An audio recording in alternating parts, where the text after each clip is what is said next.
hadda waxaan rabaa inaan wax yar stage ku soo dhaweeyo oo in yar raba inuu ina dhaho mudane cabdiqaadir cismaan maxamed magac dheer waad garanaysaa cabdiqaadir farax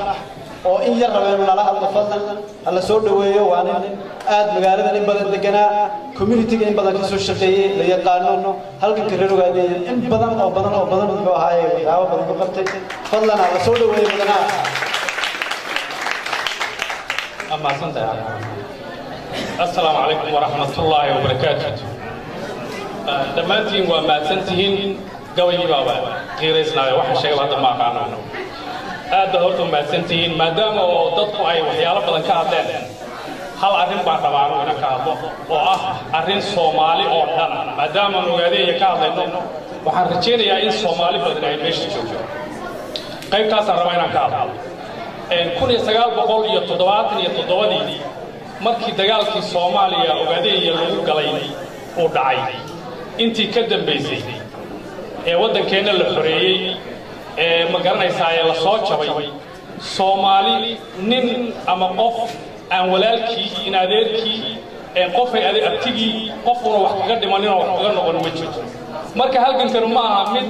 ogaadeen oo kaliya taama waa mid Soomaali oo dhan ay u soo dhimatay loo soo jabay halkan dheer loo soo galay waxaan rabaa inaan Soomaalida dhamaanteen u sheego Soomaaliya ayaa burburiyay xagee laga burburiyay Soomaaliya waxa laga burburiyay Ethiopia laga burburiyay I don't know in Soomaalida oo kale galay waxaan xusuustaa SSDF SNM USC SBM USB maxay ahaayeen waxa xagee ka yimaadeen Istanbul dadka xarqiyay baabiyay ee dalkii Soomaaliya dhinaca kale uga baxay xagee ka yimaadeen dhamaantood waxa laga soo abaabulay Ethiopia laga soo abaabulay waxaan ognahay Soomaali badan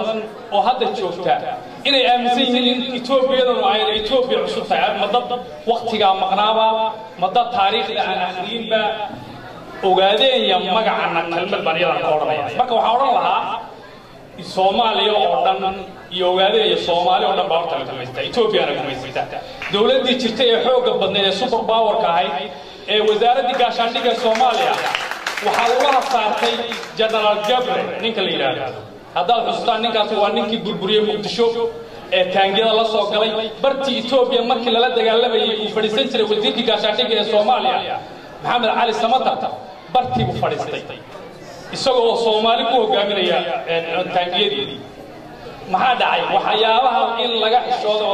Yahya Cali Ethiopia in wax laga sheego anuu ka cabsan maayo kuwan ka cabsan maayo laakiin boqolkiiba 90 Soomaalidu inay Ethiopia xitaa wax ka sheegaan way ka xishoonayaan way cabsanayaan ma aqaan dhibaatada meesha baadilkaas uga yimid nin odaya oo Soomaaliya baa waxa la yiri Ethiopia Kenya yaa wadankii soo gashay waxna laga qabto halala jihaado hala dagaalamo ninkii wariyaha wuxuu yiri Ethiopia ka war taafka ku labi maayay waa cabsi maxaa dhibaatada jirta maxay tahay iyada ka dil badan iyada ka waxaysan hadana Soomaaliya waa laga qariyay Ethiopia ka cabsan mayno kuntaan sheegayna Soomaaliya burburiyeen maantana waxaan arkayay laba nin oo hogaamiyaal oo Soomaaliya oo gacmaha la isku saaray yaa isku saaray Gabriel generalkii fadhiyay wasaaradda gaashaandhigga Soomaaliya oo la heshiiyay gacmuhu isku saaray markii ay ku dhimatay dhowr boqol oo qof oo Soomaaliya oo loo soo diray Soomaali loo soo diray nooc kasta odayaal loo diray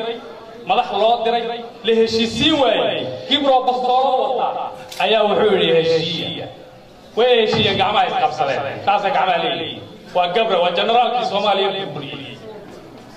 waxa wax laga yaabaa ninkii burburiyay ee Ethiopia-dii burburisay Soomaaliya ninkii yiri waa la dagaalamaya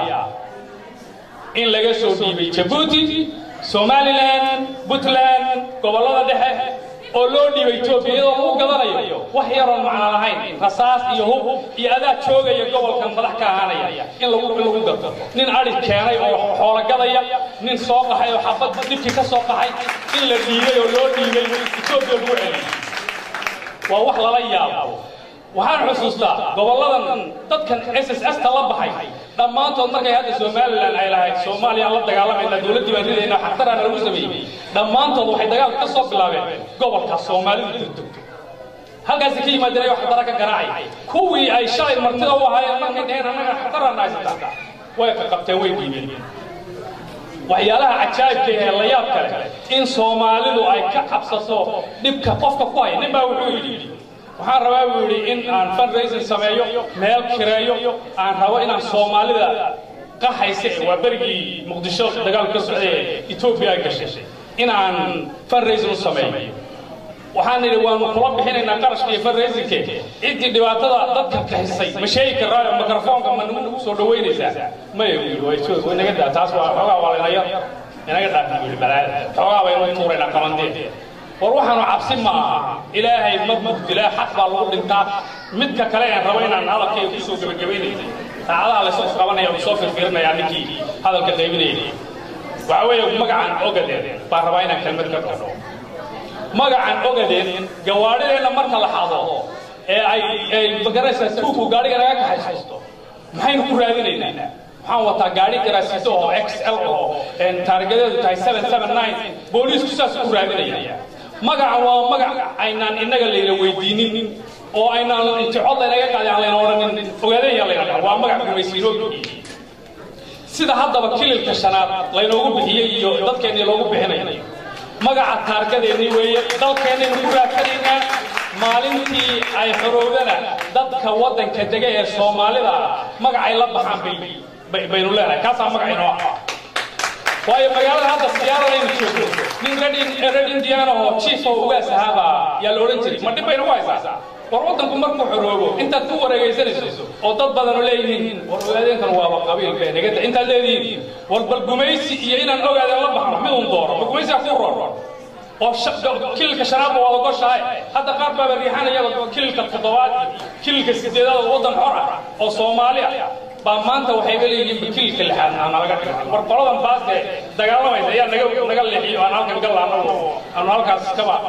iska badegno nimanka ku dhex darman dadkeena wada ogtiin intaas ay ku jiray halka meesay gabadh lagu leeyahay in Ethiopia dhalay oo gabadh xamaar qabaa'ilka meesay waa ku milmada wana kar laayeen waxa la damcay in la dhex galo gabdhaha la inaga guursado in ka guursano in ku dhex milano oo diinta la inaga saaro waxa soo dhaweysay soo dhawaay anu hadalkayga waxa ku soo gabagabeeyaa Soomaali ay dhulkan waa dhulkeena ama Soomaali galbeed ugu yeedh ama ogaadeen ugu yeedh ama balaayo kale ugu yeedh waddankan inaga iskale markii magaca haddaad doonto soo qaado qurac liberation front soo qaado dayax liberation front soo qaado waddankan la xoreeyo haddii la isku raacsan yahay meeyka in waddanka la xoreeyo macna ma laha magacan intaasaan kaga baxaya wassalaamu calaykum waraxmatullaahi